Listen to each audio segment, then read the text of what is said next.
Hi guys, this is Val from valkayink, and today we are doing something I've been promising you guys for a long time. Finally, a year later, this is Lupin the III Part 2. This is my Lupin haul for the year 2020. I'm going to try and speed it up because we have so much we need to get through for these things. I just have stacks and stacks and stacks of Lupin that I can't wait to share with you guys. Anyway, when it comes to talking about Lupin, I just want you guys to know that these are all just my opinions, and basically whenever I talk about Lupin in these hauls, there are four main things that I look at. I always look at things like the heist, which is what the gang is doing in the film itself, the character interactions, and by that I mean the comedy, the way the characters are portrayed, the conversations they hold. Third, I always look at the set pieces. You know, there are always these amazing things in Lupin, like the disguises, the explosions, the car chases, the mechanical. The other thing I like is the twist. Lupin is known for having a twist where there is something that changes in the ending of a special or a film or a series. So for The Gold of Babylon, this was the third film, and this was done back in 1985. The Spanish title is actually The Lost Gold, which I think sounds better, but it was always Lupin, The Legend of the Gold of Babylon. I actually picked up this DVD for $10, and it was off of eBay. I think a lot of these have been surfacing on eBay ever since the Blu-ray was announced. And here's what the DVD itself looks like. Good old discotheque.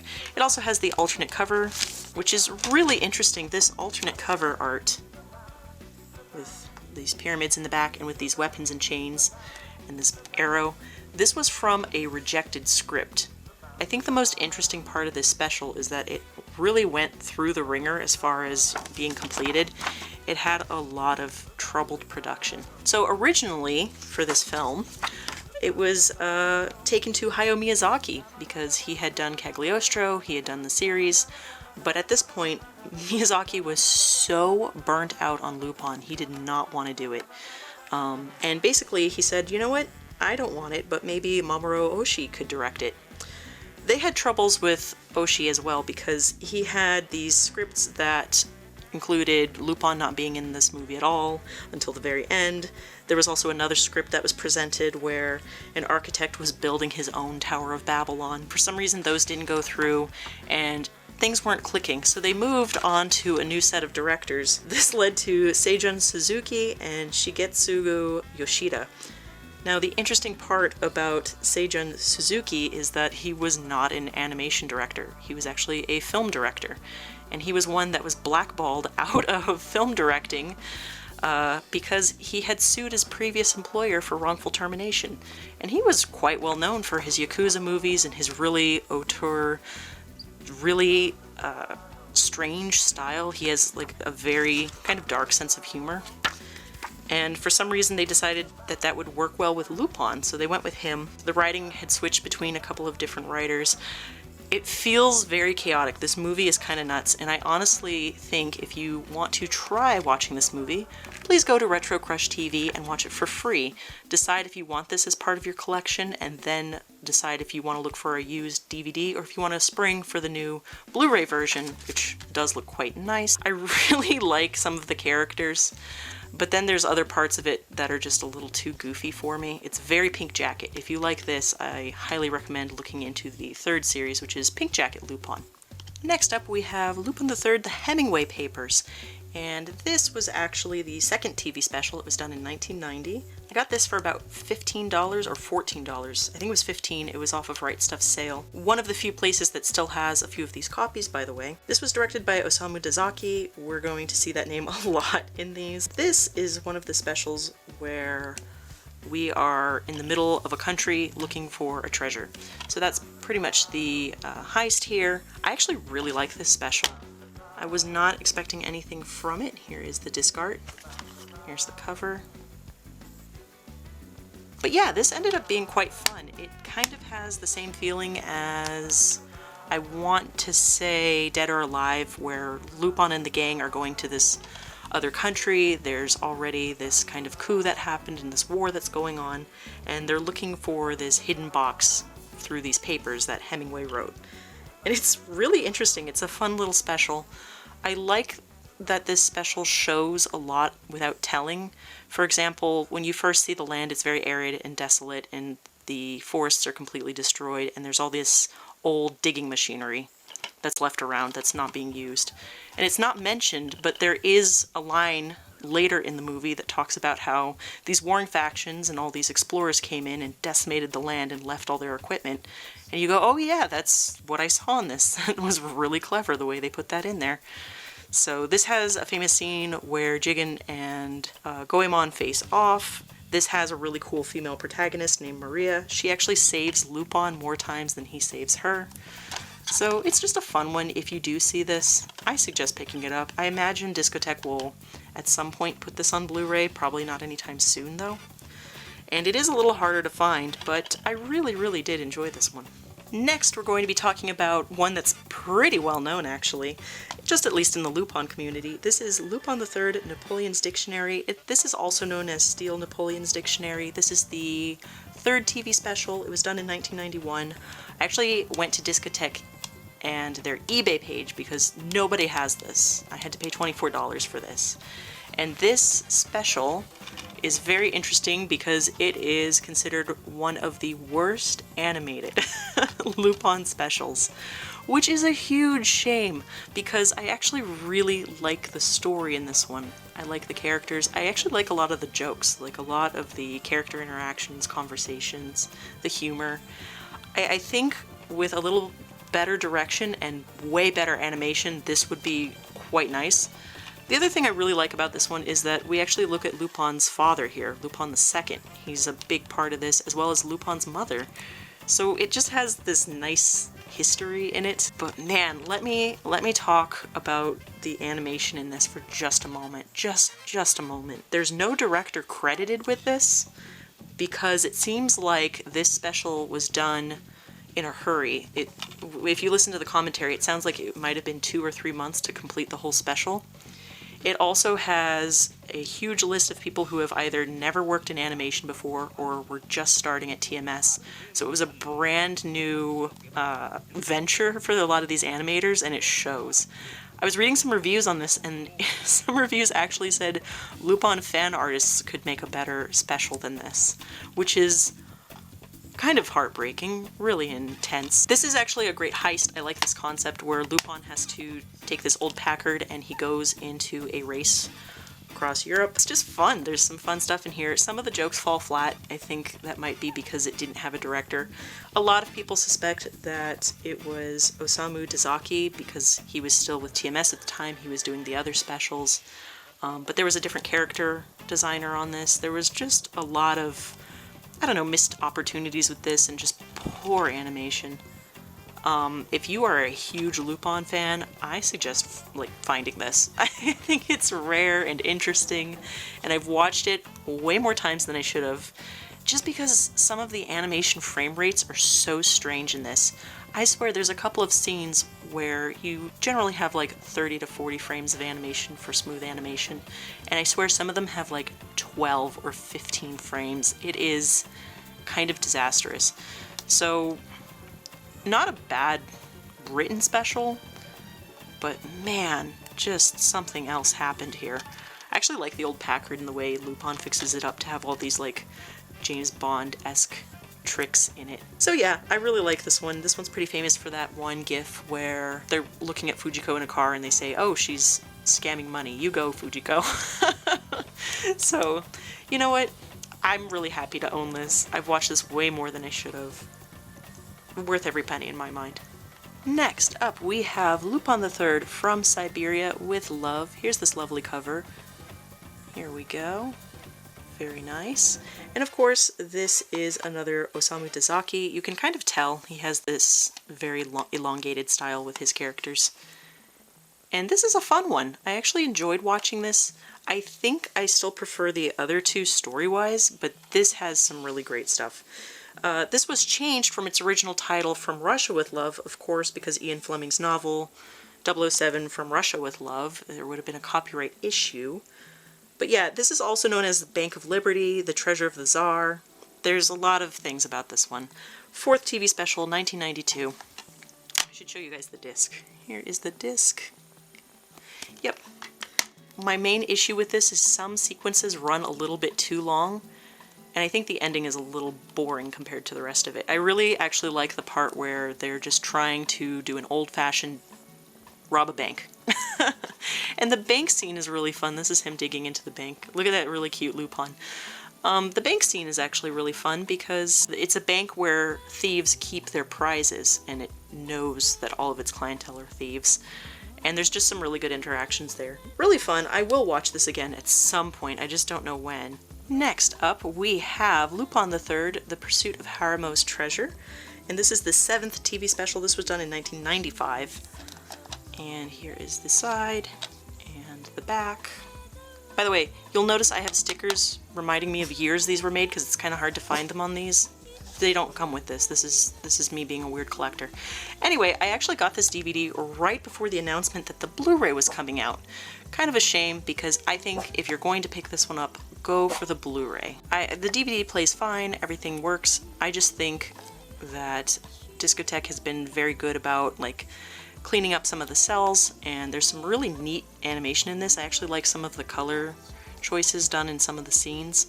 Not my favorite special. I get kind of bored with this one. And then I have a problem with the main villain, and that's really why I would encourage people to buy the Blu-ray, because it comes with a really neat extra where they talk about, you know, gay coding villains in, you know, a lot of 90s anime and a lot of actually animation and film in general.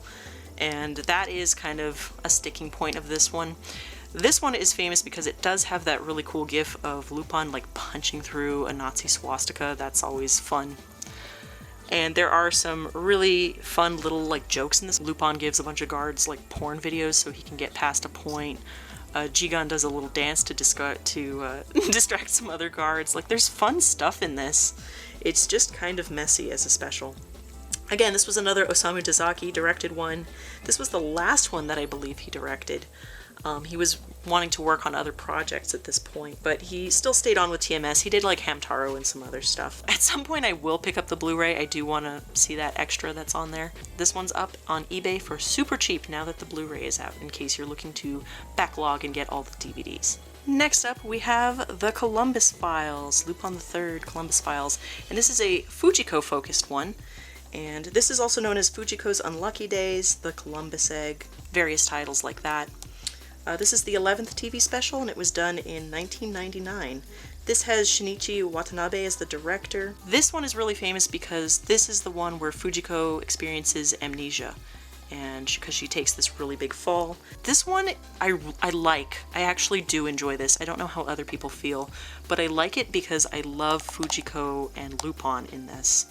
Normally I'm not one for amnesia stories, but the way Fujiko slowly just automatically starts doing these things that are normal to Fujiko, like knowing how to shoot a gun, knowing how to dodge and fight, and she's coming back to who she is very fun to watch. I also like this female character in this one.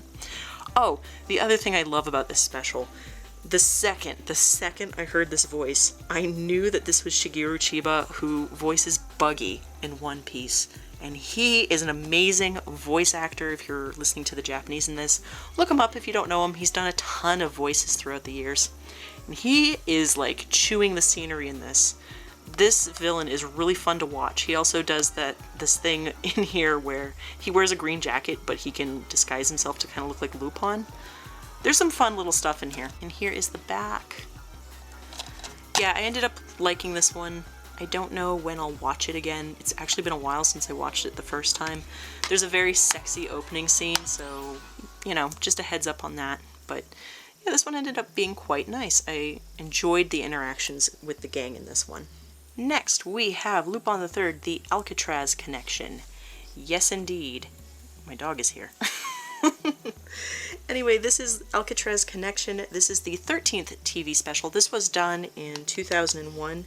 This is the first TV special that was fully digitally animated. This actually no longer hand animated. 2001 is where the switch came in. A lot of anime was switching from hand animation, like cell painting, to digital coloring. that kind of thing. This is, I think this was $10. This was really cheap. I got this off of someone that was clearing out a collection. A story that was taken, I think, from the Shin Lupin the III manga. There's been multiple Lupin mangas, so I think it's based on either those designs or that story. Does the infamous Alcatraz have a hidden secret? So yeah, this one has to do with Alcatraz. It's nice to see them not in New York for once, but they're in San Francisco. There are some really cool set pieces in this. I really like this one that involves a streetcar like colliding through a building and going down the street, and Chicken and Lupin are just part of the ride. There's some goofy bits with Lupin and some of the enemies. My main problem with this one is I don't like Fujiko or Goemon in this. I don't like how they're characterized. I don't like how they interact with everyone else. They just feel off. I like Jigen and Lupin in this. This is why I watch it, and I do enjoy Zenigata in this as well. So I have some minor issues with this one. It also kind of fluctuates between like a really campy fun tone and then really dark. Some sections get super dark super fast. So if you are okay with that in your Lupin, you would really enjoy this one. If that kind of throws you, you know, just know that it's there. Very, very interesting special though. Next we have one that I can't wait to talk about. This is Lupin the III, Episode 0, The First Contact. This was done as a Lupin's 30th anniversary TV special. Here's the art. I actually like this cover quite a bit. First Contact, of course, this is a special that's focusing on the gang meeting each other for the first time. So it's interesting because you would think that would kind of interrupt the story, but it's really, really well done. I love some of the animation in this. This is the 14th TV special. It was done in 2002. I got this for a really good price. I got this for $12 and I was having such a hard time finding this. Finally I got this one. It has a lot of nods to the first Lupin series. Just a lot of little things. There's also some nods to Mamo. There's like a helicopter fight that looks a lot like the one in Mamo. This is also known as Episode 0, Once Upon a Time. And it follows the story of Jigon talking to this reporter, and he recounts like meeting Lupin for the first time. And, you know, that's a story that's been told in the manga and retold and reimagined through various specials and things. Woo, my disc is going away. Here is the disc itself. Like I said, there's some really beautiful animation in this. I actually really love the opening. If nothing else, do check out the opening to this. A red case, interesting choice. Yeah, it's Red Jacket Lupin. Definitely a nice special. If you have a particular Lupin where you like the initial meeting of everyone, you might not be into this because you're like, this rewrites the history. But even Monkey Punch himself would constantly rewrite, you know, major plot points or ways people met. The only thing that really kept stable throughout the years is the way Goemon meets Lupin. But even this rewrites that, so just be aware that that is there. It's really quite a lovely little special though. No, Gus. No. Gus. Why, baby? Next up, we have Lupin the III, Operation Return the Treasure. Here is the cover. I love Fujiko down here. I don't know why, I just like the way she looks in this. Here is the cover. I really like the way Discotek did this cover. It just has a lot of color. It's nice. I don't know. Anywho, this is the 15th TV special, and this was done in 2003. This is also known as Lupin the III Never Wants a Diamond. This was directed by Jun Kawagoe. I was looking for this ever since I started looking for Lupin specials. It sounded so interesting to me. I've only ever found one copy to buy, and I bought it. It was $15. I bought it as soon as it was listed. I was so excited. Got this scene. There's a lot of great character interactions in this. This, of course, Lupin's been captured. And this is one of the funniest specials I think I own. It is so delightful. I really, really like this one. And they did a really nice thing with this one where the back is a mini poster. Very pretty. There's not a lot of art to use, so it's hard. Sometimes you just don't have enough to go off of for, you know, covers and stuff. Anyway, this special just has great character interactions. What I really like is that it's a unique heist. So the idea is that Lupin had worked with this other thief named Mark, and it's upon his deathbed that Mark wishes Lupin return the treasures to their proper spots. So instead of any kind of stealing or thieving, Lupin has to return things, which is always much harder, and they come up with some really entertaining gags, and it has this really pleasant, fun ending. I don't know, I just really like this one. I really, really hope this gets a Blu-ray soon. Just because I think more people should watch this one. This is one of the more fun specials, and it has some beautiful animation as well. The final scenes are quite nice, the fight scenes. Really, really nice set pieces. I really like this. Next we have a very controversial special. This is Green versus Red, and I just really love the way they did this cover. I don't know, this just fits the feel of this one. This is so nice. Yes, all of these Lupins are in this special. Very cool. Anyway, this is Green vs. Red, and this is quite famous. This is the third OVA. This was done in 2008. I actually got this for $12. I think someone was selling this off of their collection, and I was so stoked to get it for cheap. It's normally like above 20. This was directed by a guy named Shigeyuki Maya, I think. Ooh, correct me if I'm wrong. Anyway, this was the 40th anniversary special, and this special is controversial because the concept is that there are all the Lupins from all the specials and TV series fighting to be the actual Lupin. So a lot of people disregard this one. I've been online and I've looked at people talk about this that say they won't even watch it, they don't even want to consider it. I've seen people say it's their absolute most hated. The thing is, I actually really like this special, but there's a big asterisk with that because there are things in this that really bother me. For every positive I can say about this special, there's a negative that follows. There is some of the most beautiful animation in this. Just the way the layouts are done, the way the action moves, the colors, the tone, the music, the way it all comes together. It has this soft, somber tone, and it punches right back into action really quickly and really beautifully. On the other hand, there is terrible CG animation in this that is so distracting, so upsetting. You wonder why it was included in the special. And then, you know, there's also just Red versus Green themselves.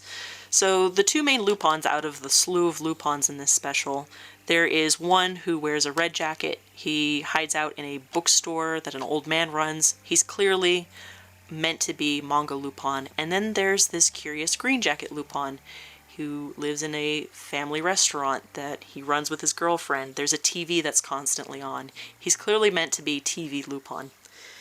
And he's actually not the real Lupin. We know that this isn't real Lupin, the green jacket. He's actually Yasuo, and he is in love with Cagliostro. He plays the music in his car. We actually see him in the theater rewatching it. He actually sneaks in so well as Lupin. He does a few jobs with Jigen and Goemon. Big climax of this film is which one gets to be claimed the real Lupin.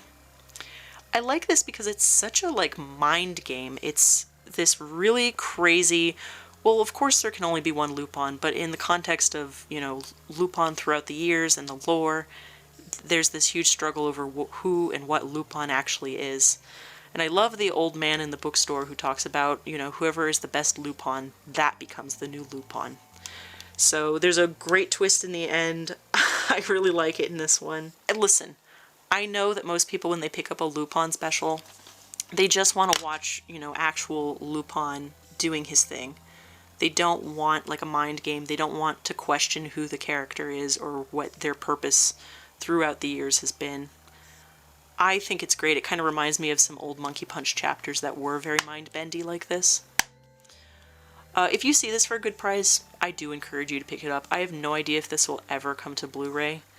I would love for it to, just because some of the animation is beautiful. It's strange, but I've watched it multiple times now, and, you know, if I keep going back to rewatch a special, clearly there's something in it that I personally like. I would actually love to hear what you guys think of this, because it is such an interesting and unique special. Next up, we have two that I wasn't sure if I wanted to include, but I definitely have to. These are Lupin the III versus Detective Conan. These are the special and the movie. So I'll talk about these ones at a time, but I do want people to know that the special and the movie are connected. So if you're going to watch the movie, you really do actually need to watch the special first. There's a lot in this that falls into this and affects this one. The special, of course, looks like this. Here is the art that I really like in this. This is a really sweet special. This is actually more of a Conan special, I find. This isn't as Lupin. Like, Lupin's not the biggest part of it. It definitely feels more like an episode of Detective Conan. This was done in 2009. It's just considered a spin-off special, I think. I got this one for $15. I think I got this one also for $15. So, you know, for 30 bucks, pretty interesting. This was the #1 rated TV special in Japan when it aired, and both the Blu-ray and the DVD were the best sellers for like multiple months. Amazingly, this was such a huge hit, not only in Japan, but also in places where Detective Conan is popular. So much so that they decided to make the movie, and it premiered in countries like Singapore, Germany, Spain. One of the first Lupins to go to those countries first, before Italy and America. So it did very well. So I think, you know, when we're talking about Lupin or animation in general, it's not always, oh, but it wasn't popular in the US or it wasn't popular in Japan. There are other places where TMS and other animation companies can make their money. So here is the movie.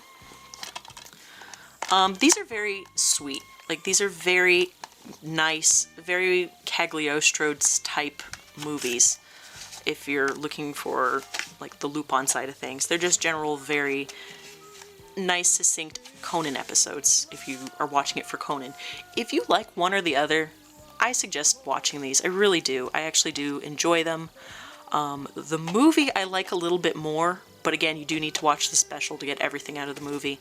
The opening sequence where Lupin is disguised as Kid is fantastic. One last thing I will say about the Lupin Conan movie is they did this really cool thing where they went back to the original Lupin pilot and reanimated it into modern Lupin, and it looks really cool. I'm actually going to insert a picture here because I just think it was a cute little nod that they put in.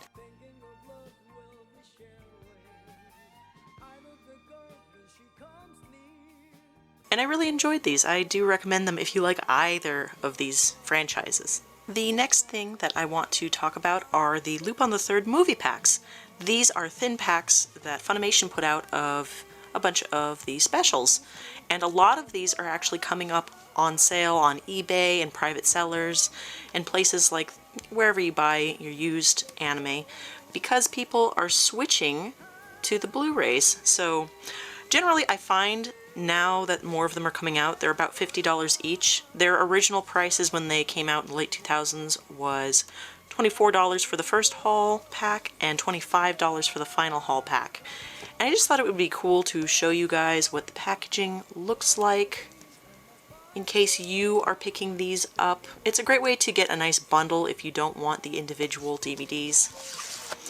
And here is what comes inside. If you get one of the complete sets, you actually get this little pamphlet that shows what was coming out back in 2007. There's like a lot of great stuff here. I don't know, I like when sets come with their old promo stuff. And here is what the actual thin packs look like. So they all have this design. For example, here is Dragon of Doom on one side and Voyage to Danger on the other. And then when you open it up, you have the DVDs. And this first haul pack has these nice black and triangle patterns.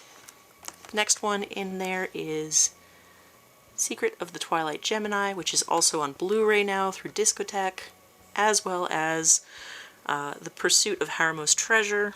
So I can see why a lot of these first haul packs are on. Here is the disc art. And here is one of my favorite movies. This is Dead or Alive. And this one's cute. Since only Dead or Alive is here, it just has the Lupin logo on the back. I remember this case was tricky. Here is Lupin. So that's what's in the first haul pack if you are buying these, and basically what it looks like. Pretty interesting. here is the final haul pack and what it looks like. This is a nice cream white. I don't know why they went with this creamy off-white color, but I don't know if that's, maybe it aged a bit or something. So here we have Missed by $1, and this is the only one in this one. Missed by $1. We also have Crisis in Tokyo, which is on Blu-ray right now. And the Columbus Files, which we just recently saw. And we have Farewell to Nostradamus and Island of Assassins. Here we go. So I've pretty much talked about all of these in my previous Lupin haul, which I will link down below, but I thought we would talk about ones that I haven't shown yet, and that would be this one, which is Farewell to Nostradamus. This was the 4th Lupin film, and for some reason it's really hard to find the individual DVDs floating out there. You find them, but they're kind of expensive. I think this was towards the end of Lupin's run here in the US, and there was just not as much interest in this film. This film is actually quite famous because it's the first time that Kanichi Kurita plays Lupin. Unfortunately, Yasuo Yamada, the original voice of Lupin, had passed away. And it was really sweet because when you watch this film, the very last thing in here is a single sentence on the screen that just reads, "To Yasuo Yamada, Eternal Lupin the III, thank you." I actually love this film. I'm waiting for it to come out on Blu-ray. That's why I'm not in a rush to get the old DVD. It's really bouncy and fun. The animation actually reminds me of like Animaniacs or, you know, Freakazoid, that kind of older Warner Brothers animation. It's just really fun. It's just another like steal the treasure from the rich guy heist, but the way everyone's portrayed and, you know, the action in it, I really, really enjoy this one. And the other one I want to talk about out of this set is Missed by $1. So this is the last hand-animated Lupin special. And this was done, the 12th special, back in 2000. Here is some of the art on it. There's not that much to see. This was one of the last translated DVDs for Funimation regarding Lupin. So my major issue with this is that the animation is quite nice, but the DVD quality is not. I'm really hoping we get a Blu-ray of this one. I would way rather see this animation, you know, just a little bit cleaned up and a better presentation in Blu-ray. I actually really like this special. I think it's really fun. The gang goes to different locations. This is the main antagonist, and she's like this financial wizard that is trying to start up a dictatorship, and she and Lupin play off each other really well. And Jigan is really fun in this. I really like all the characters. Zenigata's really fun in this. Yeah, this is a great one. I would wait for a Blu-ray. I'm really hoping it gets a Blu-ray because I so enjoyed this one. It's a really fun little special. Now we will get into the Blu-rays. I am really happy to talk about these Blu-rays. I was very excited to pick these up. The first one we're going to talk about is this one, this really intense cover. This is Lupin the III, The Last Job. I think this was the 21st special, and it was done back in 2010, and it didn't come out here for a long time. Discotek is who brought this to us. I picked this up for $19, so not bad at all for a Blu-ray. Here is the back. This is a ninja dog. It's very cool in the special, actually. I really liked it. Yeah. So this was directed by, I think, Tetsuro Amino, and the weird part about this is this special was based on some of the Lupin manga. So it's a sequel to a running story in like Lupin the III H, and I think Lupin the III M Neo Volume 5. So the weirdest part of watching this special is you feel like you're missing some of the build-up. Like, it's this big climactic, really chaotic plot, and I think without that initial like manga and slow introduction to the other characters in this, it feels kind of messy. I think that's why this didn't get as well received reviews as others. I actually like the animation in this. What I specifically like is a lot of the character interactions. I really like the way the gang is portrayed. For some reason, Goemon and Jigan are super cute in this. I just really like the way they play. There's some really cool action sequences, like this museum building that explodes and some of these fights with this ninja clan. Oh, speaking of ninjas, this brings back the Fuma ninja clan from Fuma Conspiracy, so these are supposed to be like ninjas that come from that line. It's up to you if you like that they brought that back. It doesn't feel the same as Fuma Conspiracy, so it's odd to me. I think I would be more intrigued by this one if I had read the manga. The manga, of course, isn't out over here in English. I think one of them was even in the Lupin magazines. It wasn't, like, easy to get a hold of. And, you know, rights between manga and anime are so completely different. It's not like it would have been packaged with this. Anyway, if you feel like digging through the internet to find some of the preliminary story that goes with this one, more power to you. I just like this for what it was. It's not my favorite, but I enjoyed it, and I'm happy I own it because I actually like to sit and screenshot some of the character shots in this. So, moving on from this, here is a woman called Fujiko Mine. Oh, I love this series. I was originally going to talk about this back in my part 1, but my discs were somewhere because I was in the middle of rewatching it, so I didn't get a chance. I also thought I was going to do a separate video because there's so much to talk about in this special. In this series. But I did not get the chance. This was done in 2012, 11, technically.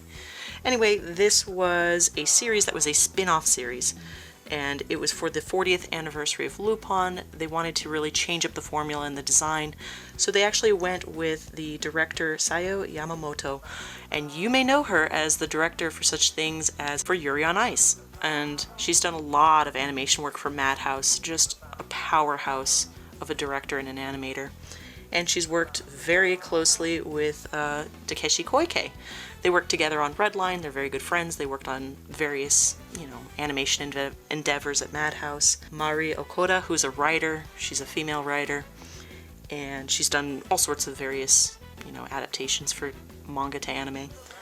And then the music is really interesting. Naruyoshi Kikuchi is the music director, and he's actually not a music director for animation. He's actually just a fusion jazz artist in Japan. So the soundtrack is really cool in this. It's just beautiful. I really love everything about this. So this, of course, is the Funimation one. This is hard to find. I could have sprung for the big nice box for $80, but I picked this one up for $40 last year. And here are the discs. But what I was going to say is now it's gotten very expensive and harder to find. But the good news is that Discotek is re-releasing it, and I would wait for the Discotek release because it'll be a normal price, and you won't have to try to find it for anywhere between. I've seen this as expensive as $200. This art is just gorgeous. I just wanted to focus on it. And it's really cool because Yamamoto really wanted Koike to do the designs. She really wanted it to have its own visual flair. She knew he was a big Lupin fan before he ever worked on anything Lupin. So, it's up to you if you like these designs. I personally love them because I love his style. Everything about this is so interesting. This is the closest to manga Lupin that you're gonna find. And whether you're into that or not, it depends if you like a very soft TV Lupin or if you like a more hard-boiled, intense setting. So this gets really psychological and crazy. It's really fun. I love the twist in the end. I know some people really hate the ending. I'm personally a big fan. And this was originally going to air on Toonami way back when. The problem was they were concerned about nudity and said they would have to edit it. And anyone who's seen the first episode of this knows you basically don't have an episode if you had to do that kind of editing. So yeah, I'm sad that it didn't air in the US. I think more people would be into this, but it seems like it's really gained a cult following and people are really coming back to it, so it's really nice to see it getting a re-release now. I personally really love this one. I could talk for way too long about it, so I'm going to end it here, but yeah, I just want to show you guys this super cool art. I would so have this as a poster. I love this series. So moving on from this series, the other thing The most recent other thing to come out with Lupin is Goodbye Partner. This is the special that came out in January of 2019. I think it's the 26th TV special at this point. There's been many. Very, very, very interesting how many Lupin specials there's been. And here is the art on the back. I actually love this image. Oh yeah, and Edward Snowden makes a small appearance in this. And he's like stoked about it. It's really funny. Here is, I should say, a character based on him. So the heist around this one basically involves this supercomputer and this company that wants this specific stone, and they use Jigon to double-cross Lupin, and it's a game between these two. It's a cool heist. I really like this concept. You know, it's up to you if you are into how they portray these characters. I find they're closer to like part 5, so if you like that, I think you'll like this special. There's actually a lot based on Chopin, and they actually use some of his songs. I think like Revolutionary Etude is in here, so if you like classical music, that's in here. This is interesting. It's sometimes referred to as the Black Jacket Lupin. He actually wears a red jacket through half of it. I don't know about Black Jacket Lupin. I feel like we get specific Jacket Lupins when we get a series, so I'm not going to call him that. I think this cover is pretty. Really like it. I had fun with this. I think it gets a little slow in the second half. That's my major complaint. And it's like, there's like this huge slowdown in it. Here is the disc art. And it has its own mini poster on the inside. I'm surprised they didn't do more art and have an alternate cover for this, considering how new a special it is. I'm referring to, of course, in Japan. You know, Discotheque can only use what it can use.